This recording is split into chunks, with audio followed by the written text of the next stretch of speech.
يا مساء الجمال على أحلى متابعين في الدنيا. هنعمل مع بعض النهاردة جبنة مسكربوني في البيت بمكونين 2 بس، وبطعم خطير، قوام ناعم كريمي تحفة، أحلى من الجاهز بكتير.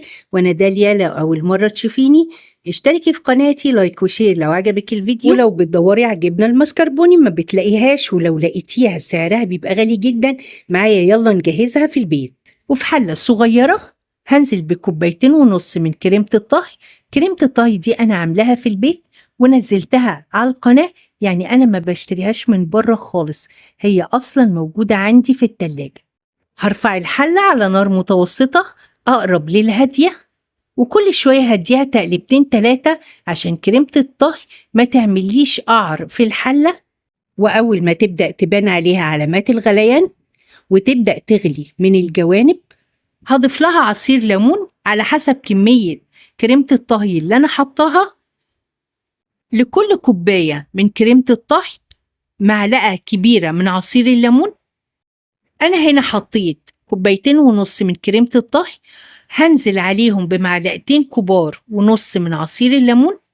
وتقدري تستبدلي الليمون بالخل، وبمجرد ما احط الليمون هيبدأ القوام يتقل. ايدك فيها بالتقليب المستمر، ولمدة 10 دقايق هتستمري في التقليب عشان الجبنة ما تحببش، تاخد قوام ناعم كريمي. لو الخليط هيفور معاكي هتوطي النار خالص، خليها شمعة لحد ما يهبط ويهدى. كل ده وانتي مستمرة في التقليب. والمسكربون مش بتفصل زي الجبنة العادية تبقى مية لوحدها وتكتلات لوحدها، لا، هي مجرد ان هي الكريمة نفسها بتبدأ تتقل.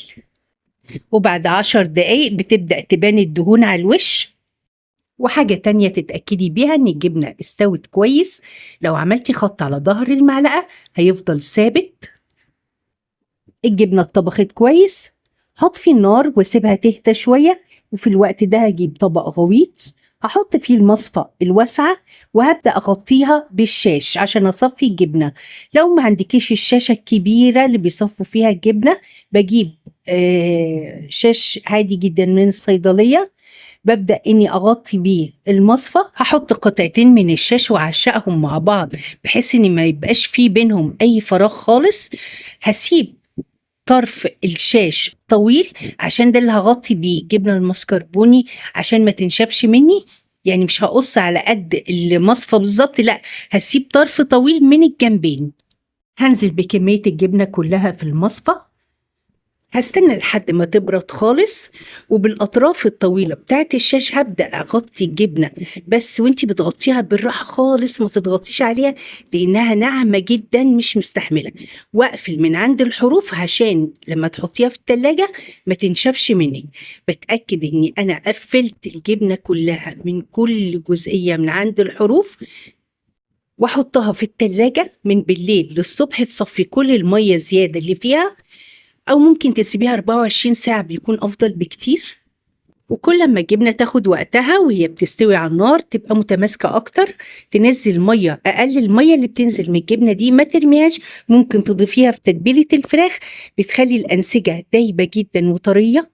وبعد 24 ساعة في التلاجة مع بعض هنفتح الجبنة المسكربوني، هنفك الشاش من عليها بالراحة خالص لأنها ناعمة جدا. وبسم الله تبارك الله، قوام متماسك في نفس الوقت، ناعم جدا وكريمي.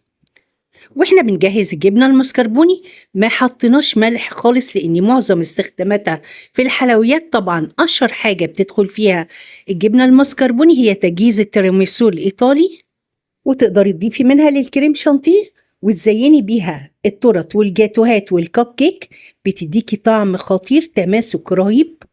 ومفيش أي اختلافات بين المسكربوني اللي عملتيها في البيت وبين الجاهزة. الاختلاف الوحيد اللي عاملاها في البيت طعمها وقوامها أحلى بكتير.